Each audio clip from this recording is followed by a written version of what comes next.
Halo, Assalamualaikum warahmatullahi wabarakatuh. Bertemu lagi dengan saya Richard Afandi. Ini episode kedua dari Belajar Ilmu Psikologi. Nah, di episode pertama kemarin kita sudah belajar tentang apa itu psikologi, manfaatnya psikologi. Nah, di video kedua ini saya ingin sharing sebuah wacana dan hal-hal yang sering menjadi momok di masyarakat gitu ya. Kebanyakan orang berpikir bahwa psikologi itu adalah ramalan. Kenapa orang banyak berpikir psikologi itu adalah ramalan? Dan apakah benar psikologi itu adalah sebuah ramalan? Nah, hari ini saya ingin sharing tentang itu. Jadi, kebanyakan orang berpikir bahwa ketika Anda bertemu dengan psikolog, dia bisa membaca pikiran Anda. Dia bisa membaca karakter Anda. Dia bisa membaca bagaimana kehidupan seseorang gitu. Nah, ada benernya, ada nggak benernya gitu ya. Kalau ngomongin bisa membaca karakter, lebih tepatnya bisa menganalisa karakter seseorang gitu ya. Jadi dari hal-hal yang saya pelajari selama saya belajar ilmu psikologi gitu ya, ternyata seorang pakar psikologi, orang-orang yang pembelajar psikologi itu mempelajari juga berbagai hal, berbagai macam keilmuan yang ada dalam psikologi. Salah satunya adalah analisa kepribadian seseorang gitu ya. Jadi di psikologi ini kita juga belajar bagaimana menganalisa karakter dan kepribadian seseorang. Karena di psikologi ini seperti kita tahu manusia itu adalah unik gitu ya. Manusia itu unik, berbeda-beda. Setiap orang punya tipenya masing-masing.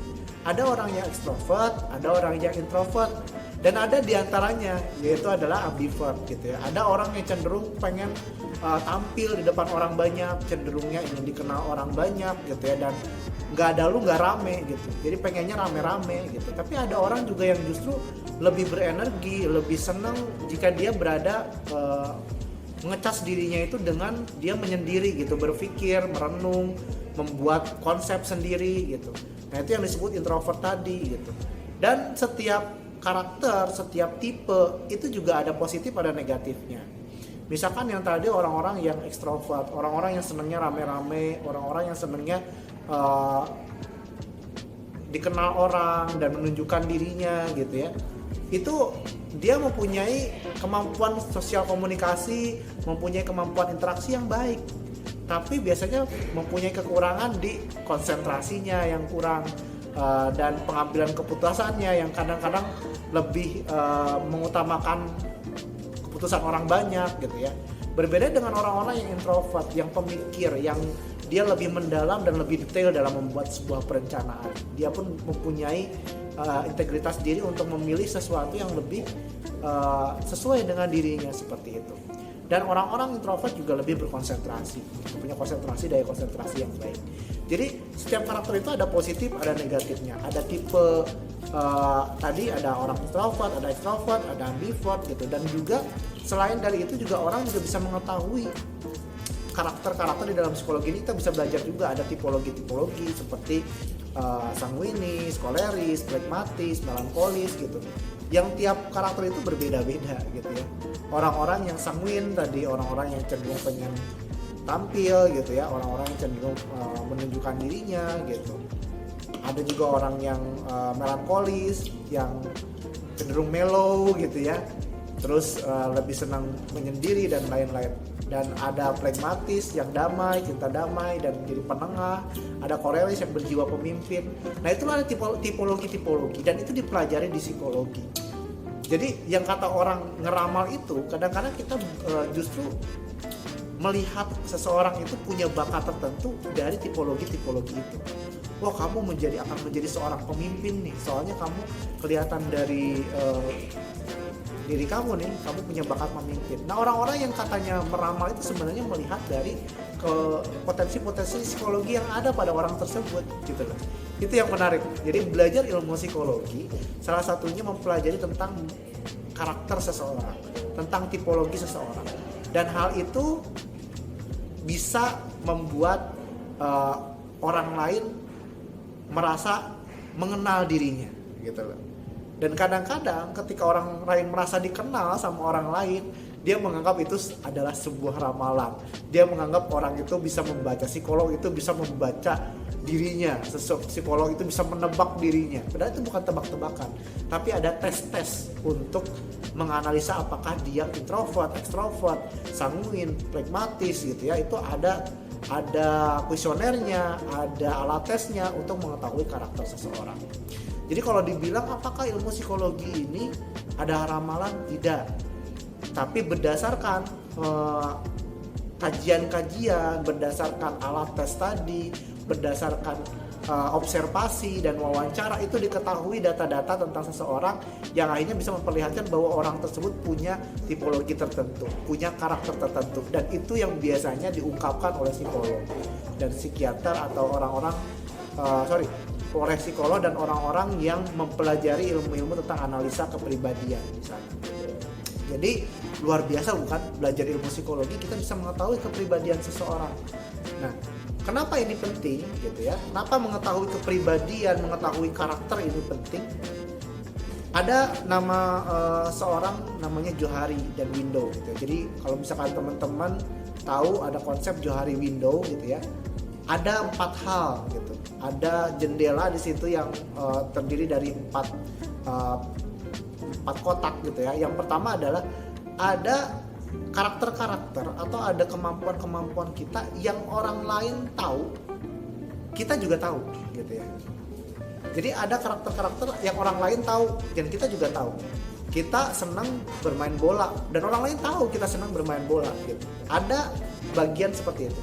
Ada juga bagian di mana orang lain tidak tahu tapi kita tahu gitu. Kita senang berenang, tapi orang nggak ada yang tahu kita bisa berenang gitu, dan kita senang berenang gitu. Nah itu ada yang tadi orang lain tahu kita tahu, ada yang orang lain tidak tahu tapi kita tahu. Ada juga yang kita nggak tahu tapi orang lain tahu. Misalkan kita jago lari, pada saat lari kita cepat, tapi kita nggak sadar itu, tapi orang lain sadar. Si Richard kalau lari itu cepat gitu kan. Nah itu yang disebut tadi jendela yang ketiga gitu ya, jendela di mana orang lain tidak tahu, orang lain tahu tapi kita tidak tahu. Nah yang keempat, ada sisi di mana orang lain tidak tahu, kita pun tidak tahu gitu. Dan itu kadang-kadang bisa ketemu lewat tes-tes dari psikologi yang bisa ketahuan, oh ternyata kita punya potensi apa, oh ternyata kita cocoknya di mana gitu loh. Dan itu baru ngeh ketika kita menyadari diri unut, oh ternyata benar kita punya bakat itu gitu loh. Dan kadang-kadang itu yang kata orang, wih bisa kamu nebak saya gitu loh.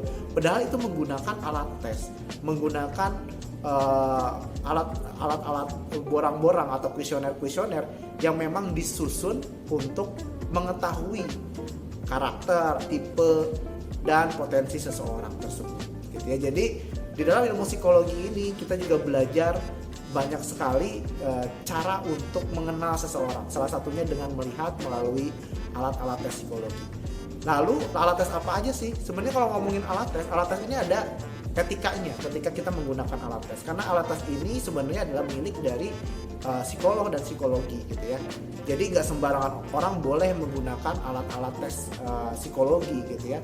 Nah, lalu kalau misalkan teman-teman pembelajar yang awam yang ingin mengaplikasikan ilmu psikologi ini, pengen bisa menganalisa orang, bukan meramal ya, tapi menganalisa orang, mengetahui karakter seseorang, mengetahui bagaimana seseorang kecenderungan berperilakunya, teman-teman bisa mempelajari ilmu-ilmu yang berhubungan dengan psikologi atau potongan-potongan yang sebenarnya masih masuk ke dalam ranah psikologi yang Anda bisa pelajari, yang bisa dipelajari oleh orang awam. Salah satunya untuk mengenal karakter, Anda bisa mempelajari grafologi gitu ya, ilmu tentang analisa tulisan tangan. Dari situ Anda bisa melihat, oh tulisan tangan yang besar-besar ternyata orangnya ekstrovert gitu ya, tulisan tangan yang kecil-kecil ternyata orangnya introvert, seperti itu. Jadi, dan itu nggak sembarangan sebenarnya bisa menganalisa seperti itu, karena ada ilmunya. Ilmunya pun adalah ilmu yang beririsan dengan ilmu psikologi. Jadi kalau Anda pengen belajar bagaimana analisa karakter, Anda boleh belajar lebih lanjut dengan belajar ilmu psikologi gitu ya. Anda boleh belajar secara akademik, namun kalau misalkan Anda ternyata tidak bisa karena memang Anda saat ini sudah kepalang kuliah di tempat yang lain gitu atau jurusannya yang lain, dan mungkin Anda hobi saja untuk belajar ilmu psikologi, Anda bisa belajar ilmu-ilmu lain seperti ilmu grafologi. Anda juga bisa belajar bagaimana caranya mempengaruhi orang lain gitu ya dengan ilmu hipnoterapi. Anda juga bisa belajar bagaimana caranya mengenal orang ini bohong atau tidak gitu ya.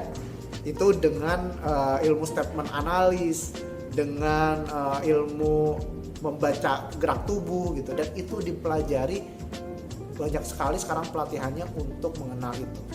Nah, kalau Anda bingung mau belajar di mana, Anda bisa bergabung di belajar ilmu psikologi. Saya akan banyak sekali sharing tentang itu, dan di dalam belajar ilmu psikologi saya punya kawan-kawan yang memang ahlinya di sana. Itu ada yang memang sudah tersertifikasi untuk sharing tentang hipnoforensik, tentang statement analisis, tentang ilmu tentang body linguist gitu ya, tentang bahasa tubuh, dan orang-orang yang memang sudah pakar. Jadi gak ada ruginya kalau Anda bergabung bersama saya, kita sharing-sharing di belajar ilmu psikologi. Nah, ini episode kedua ini mudah-mudahan bermanfaat untuk Anda. Bagi Anda yang pengen tahu lebih lanjut tentang ilmu psikologi, Anda boleh join terus video-video berikutnya. Jadi kalau pertanyaannya apakah ilmu psikologi ini meramal? Tidak. Ilmu psikologi bukan ramalan. Ilmu psikologi ini benar-benar ilmiah, dan ilmu psikologi ini bisa mengetahui karakter seseorang melalui alat-alat tes yang ada di dalam ilmu psikologi ini. Jadi menariknya, jika Anda ingin belajar bagaimana caranya menganalisa karakter seseorang, mulai belajar ilmu psikologi, masuk bersama wadahnya di sini, yaitu adalah belajar ilmu psikologi. Oke, saya Richard, founder dari Belajar Ilmu Psikologi. Semoga bermanfaat. Sampai jumpa. Assalamualaikum warahmatullahi wabarakatuh.